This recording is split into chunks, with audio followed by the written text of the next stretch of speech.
Yeah, Abby. Abby could be playing pro one day. You might see her on CBC Canada. Look at that beacon. Look at that stick handling. Abby Roque's hockey dream started in her backyard in Michigan's frosty Upper Peninsula, the UP. In a grainy home video, you can hear her dad behind the camera praising her shooting skills. Look at that shot. Look at that shot. She scored again. She scored. It's nice to score, isn't it? I think from that time, there's videos of me skating around. I wasn't very good. And she dropped the stick and she fell down. Just like 4 or 5, and you're just flying around. And I think for a 5 and 6-year-old kid, like being able to go that fast on these skates, and it's just like a new experience. For me, it was so fun. In a home video, you can see a young Abby zooming past her competitor on the rink her father built in their backyard. That's where you could find Abby most days. We bought a place and we kind of cleared the whole back and with trees and opened it up because we wanted to build an ice rink. I think a lot of my memories from my early childhood aren't necessarily in organized hockey as much as my backyard when I would invite my friends over and we would just play shinny. Shinny is a Native American sport with curved stick and a ball that's somewhere between hockey and lacrosse. Abby played it growing up because, like a lot of kids in her hometown, she's Indigenous. But when she got to college, things changed. When my teammates, some of them found out I was Indigenous, they were like, "You're Indigenous?" And some of them were like, "I think you're the first like Native person I know." And I was like, What do you mean? I'm like, that is so crazy to me that no, you guys don't have this representation or even see this representation at all. Today, Abby is one of a handful of Indigenous athletes in professional hockey, not just in the United States, but in all of the Americas. An honor for her, but also a sign of a big problem. I started to realize how rare it is to get people of color in the sport. And I think at that point was when my identity became, I wouldn't say more important, but more apparent that I think anybody can play hockey and anybody can excel at it. And it should be for everybody because it's such a great sport that has brought me so much good in my life. For me, it was just realizing how disappointing it was that there wasn't a lot of BIPOC people playing hockey because it can be such a light for so many people. Hi, I'm NBCLX storyteller Ngozi Akeledo, and I'm joined by my co-host Apollo Ono.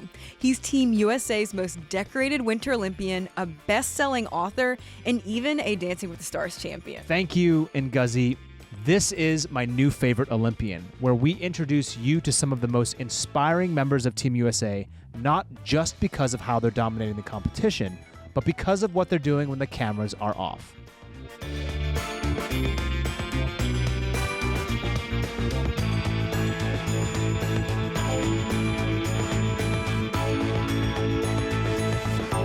Apollo, when you think of ice hockey, who are the first athletes that come to mind? Obviously, Wayne Gretzky. I love watching Alexander Ovechkin and Sidney Crosby. And Hillary Knight and Kendall Coyne Schofield always dominate for Team USA. All amazing athletes, but also all of them are white. That's not too surprising since in 2020, out of the 700 players in the NHL, there were only 43 players of color. Wow, only 43. Yeah. But don't mistake the lack of diversity at the pro levels as a lack of interest from Black, Indigenous, and people of color. For Team USA's Abby Roque, ice hockey was in her blood. I grew up Upper Peninsula, Michigan. It's cold 9 months out of the year, probably. It can snow in May for all you know. So growing up there, it's a hockey place. It's a hockey town. And I grew up in a very small town. I think about 12,000 people in it. Hockey was just the sport. We play a bunch of other sports, but hockey, we're just kind of a hockey town and a hockey community. Get on him, Abby!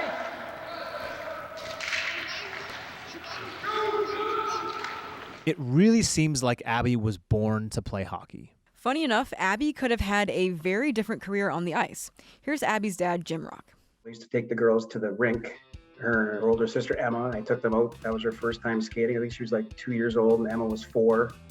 So she was young when she started skating. She started in figure skates. Her mother tried to get her in figure skating. And then she just kind of wanted to go the hockey way. And my other daughter wanted to figure skate. I can't picture Abby as a figure skater. That's Abby's uncle, Chief Larry Roque of the Wanapite First Nation. Here's what he remembers about young Abby.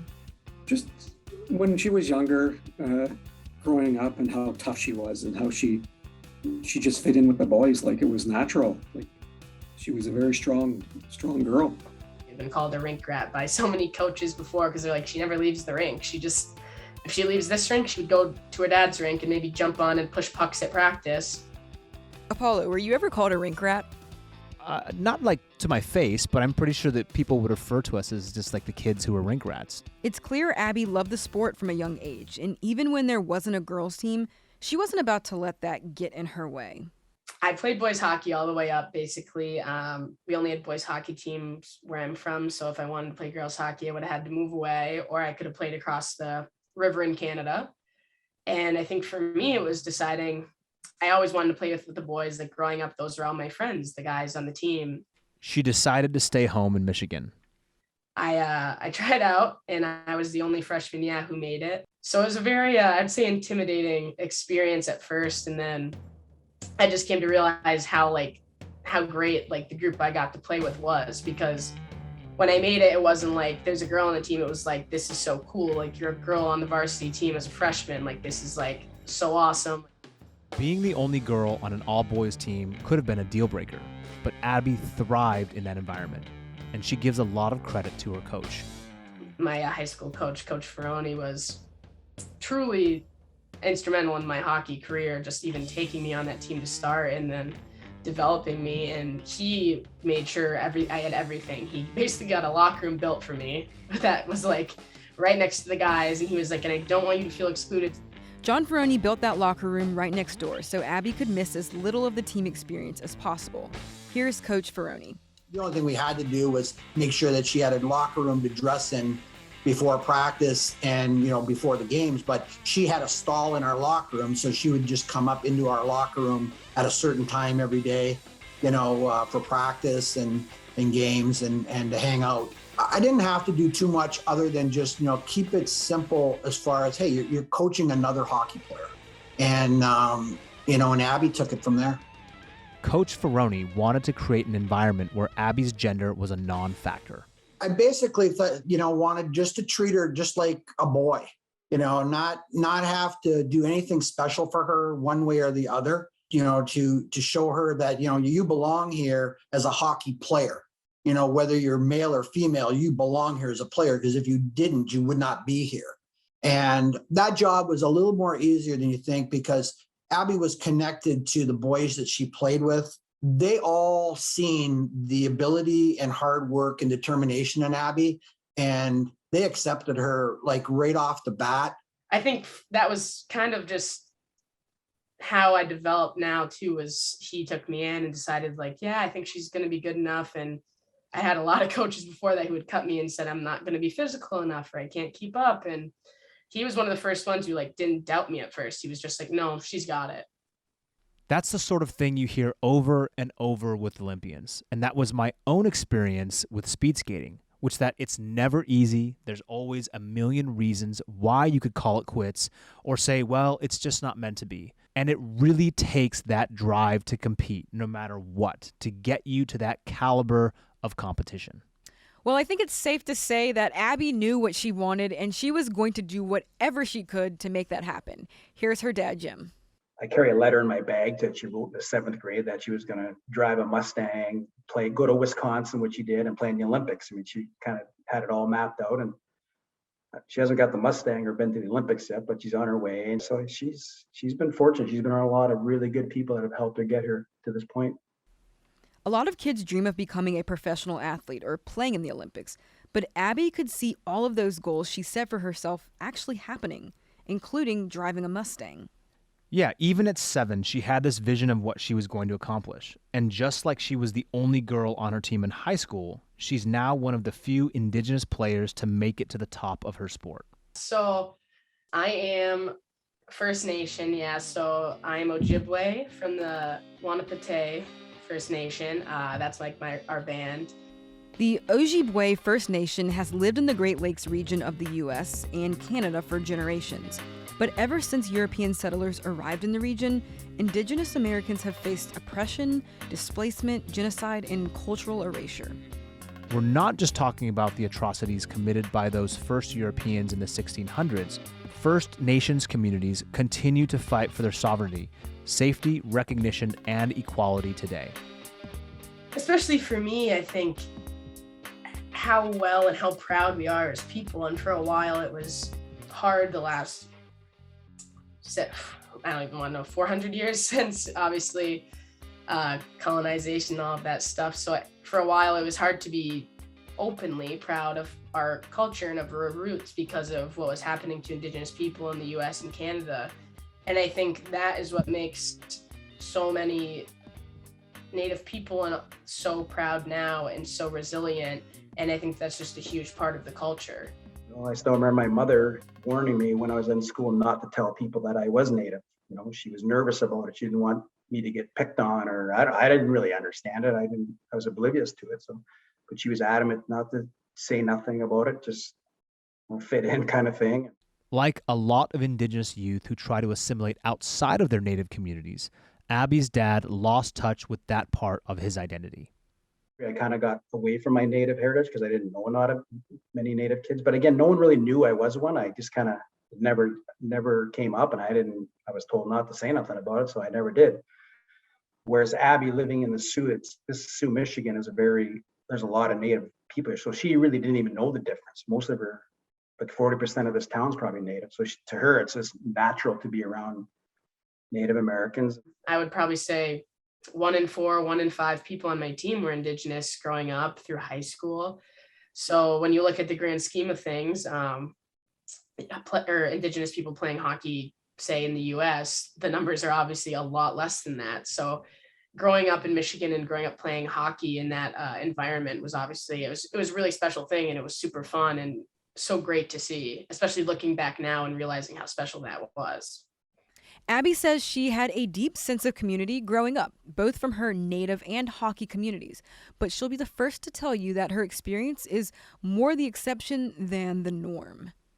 It was never that inviting of a sport, I think, unless you felt like you were an insider. And I think that's a big piece of what a lot of programs and a lot of people in hockey are realizing is the issue with it, is that it was never that welcoming to people who aren't white, and even girls for a long time. It wasn't a welcoming community. It was more of a white boys club kind of sport where if you could afford it, you could play, and it was more of a boys thing. But here's the thing. Hockey isn't actually a white sport. While the exact origin of hockey is still hotly debated, some scholars believe it to be traced back to Canadian First Nations, history which is woven right into Indigenous folklore. Here's Patrick Wadase Madabi, the former Grand Council chief of the Anishinaabe Nation, who is a figurehead in the Indigenous hockey community. Well, one story I've heard is that they were playing on ice surface. The First Nations people were playing on ice surface, and they were using a frozen horse turd as a puck. And and homemade sticks in the Haudenosaunee community, as my understanding, the word "ouch" is "uggy." Instead of saying "ouch," you say "uggy." And when the non-natives heard this "uggy," they thought they were saying hockey. When their kid was actually saying "ouch." Yeah, I heard a similar story. So, like I said, hockey originally in our community, it's a big thing. Everybody played hockey. That's former NHL player and coach Ted Nolan. He's a close friend of Chief Madabi's, who grew up right across the river from Abby. And it just didn't start because we started watching NHL. Hockey has been a very, very instrumental part in our communities for a long time, and it continues to be. Except we just want hockey to be a little bit more accepting to us. Historically, in not too far from here, there were wars at one time between the Anishinaabe, like the Ojibwe people, and the Haudenosaunee, like the Mohawks, Iroquois, and everything. But a lot of times there was also historic ways of airing grievances, and they would play sports.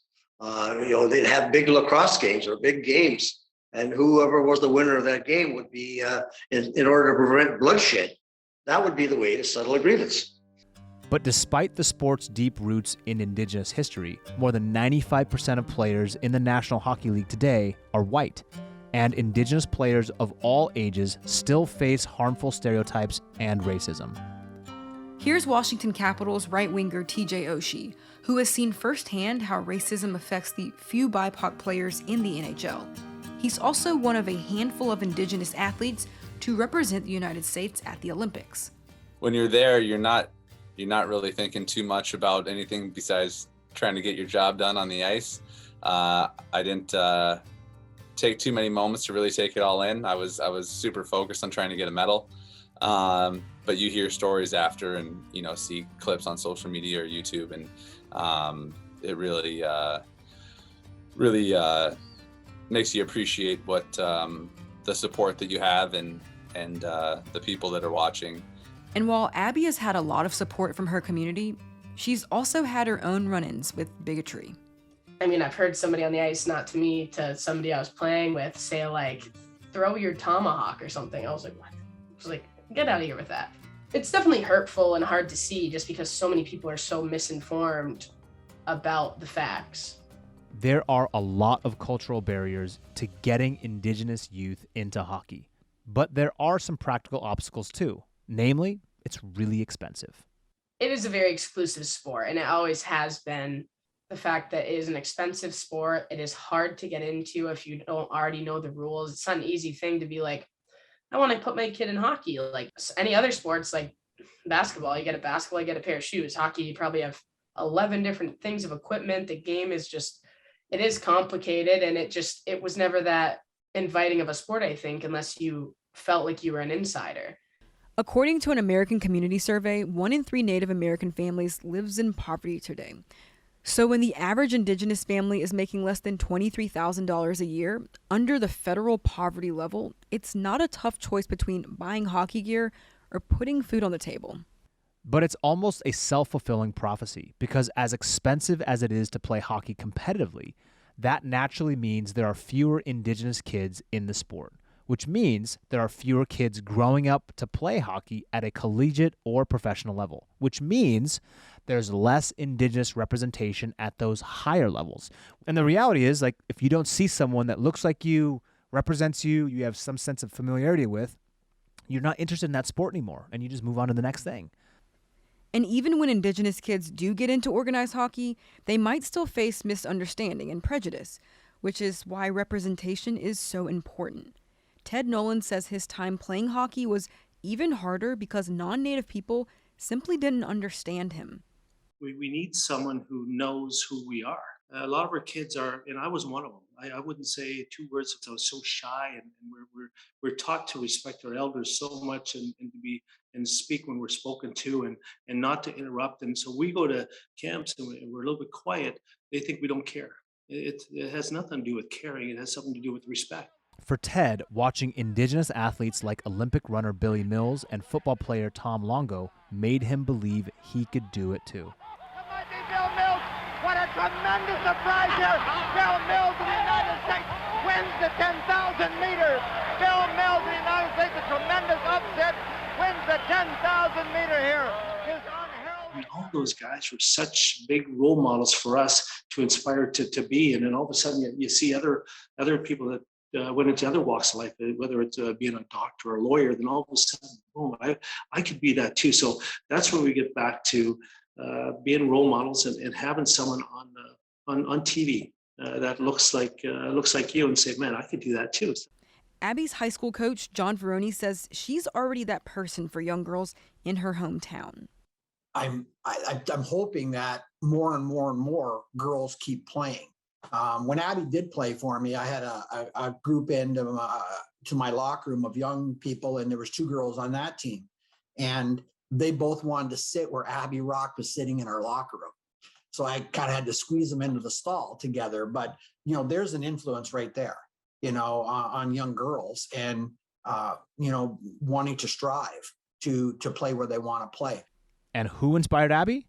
I don't know if you know who Ted Nolan is. He was a coach right across the river for a long time, and his kids ended up playing hockey too, and they made it to a really high level. And I think those were the most visible faces, I think, for me growing up. And now you see Ethan Bear doing great things in the NHL. And I don't think I really watched TJ Oshie until I was probably a little older. I think high school was really when he came into my view. I think it was in high school when he was at the Olympics and he scored like 3 or 4 goals in the shootout in a row or something crazy, I remember. And we were all watching. And he was actually somebody at that point who was visibly Indigenous.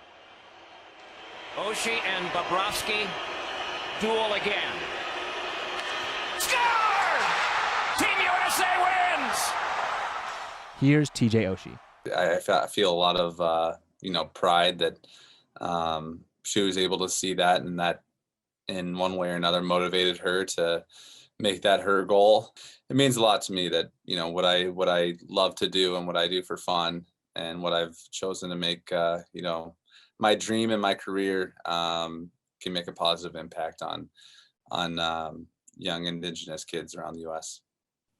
Indigenous cultures are truly just so tight-knit, and I think that is the best thing about it. Is it just is usually such a tight-knit community where people want to help each other, people want to be there for each other, and I think that's truly special. One of the ways they're showing up is by addressing the inequality in hockey. Chief Patrick Mataby has worked for over 50 years with a hockey league known as the Little NHL, the Little Native Hockey League. In 1971, there was lots of discrimination, and a lot of our kids weren't even being allowed to play in the local leagues. So they introduced this little NHL we call the Little Native Hockey League, and it gave kids a chance to play.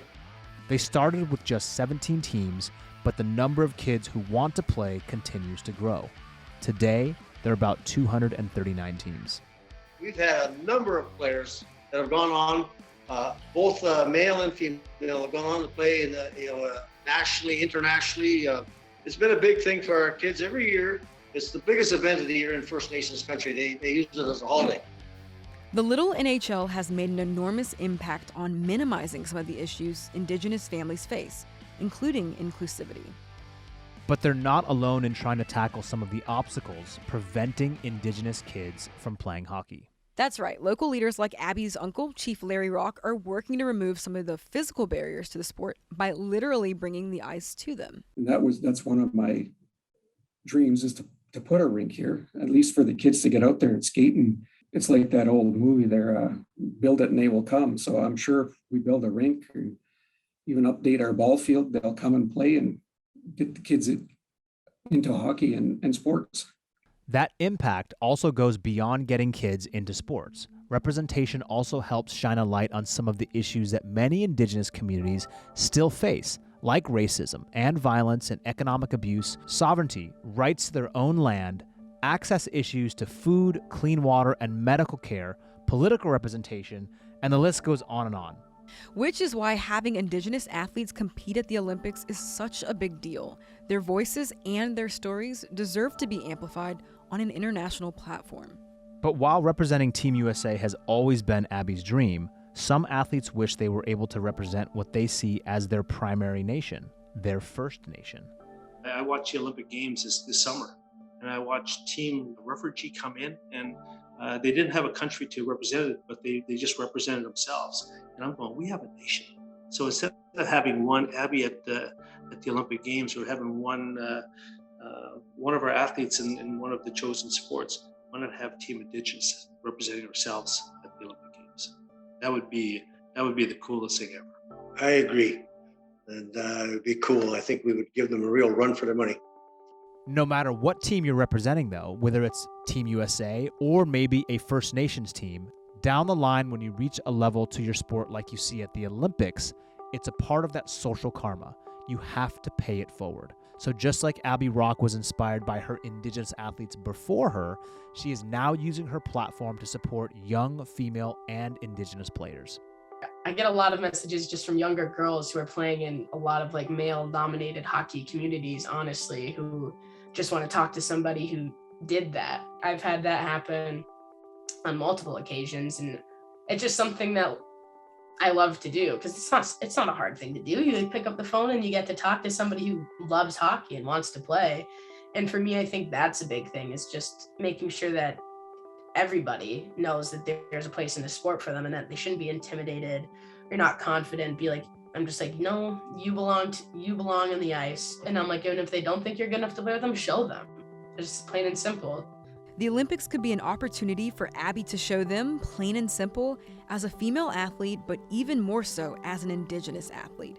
And that's not a responsibility she's taking lightly. It really does mean the world to me. I think I've thought about this before, and I've had other people say it, like, you would be one of the only Indigenous people probably at the Olympics, Abby. Like, it's a big deal to make it that far, and especially the only Indigenous person on our roster. If I can, obviously you want to make it. I think just thinking about that is very surreal, but also makes you very grateful. For me, hockey was so accessible and so part of my life that it never was truly a challenge for me to just fall in love with it and be playing it, where so many kids aren't as lucky.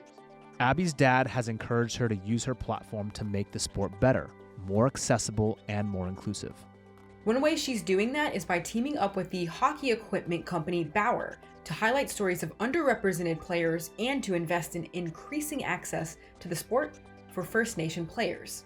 For him, he's always like, just give back whenever you can. Like, if you can go be somewhere and be visible and help kids like grow the game and help kids learn how to play, he's like, just try to give back. And I think his main point is he's like, you should always want to help more people play hockey. And that is kind of what stuck with me from growing up where I did and growing up. Now it's just, you always want to help the game be better. Go back to the My New Favorite Olympian feed right now to check out previous episodes. While you're there, tap the subscribe button to get automatic downloads of My New Favorite Olympian for free. Stay tuned for a preview of next week's episode of My New Favorite Olympian. I remember like hearing my back break. Brock Crouch was filming a snowboarding video in British Columbia in April 2018 when his life changed forever. And then all of a sudden it was just like, avalanche, avalanche, avalanche on the radio. I was fully passed out.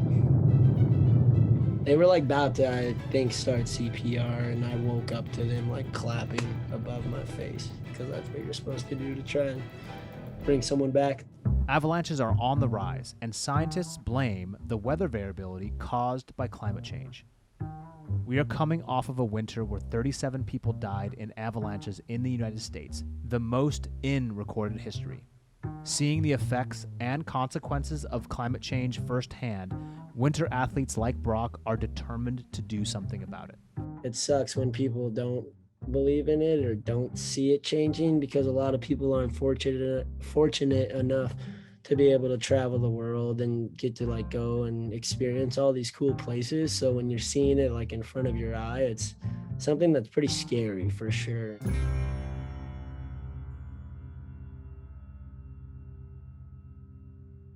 My New Favorite Olympian was produced by NBCLX. Apollo Ono and I and Gazia Kelledo were your hosts. Janine Doyen wrote, produced, and edited this episode. Seth Rubenroyd and Fernando Hurtado were supervising producers. Jeremy Berg and Matt Goldberg served as executive producers. Tony Pierce was the motion graphics designer with support from Michael Katowski. Stephen Morello, Nina Lynn, and Mackenzie Bames served as directors of photography. Stephen Dawson was the media manager and quality controller. This broadcast is presented by the authority of the United States Olympic and Paralympic Committee and may not be reproduced or retransmitted in any form without the express written consent of the United States Olympic and Paralympic Committee.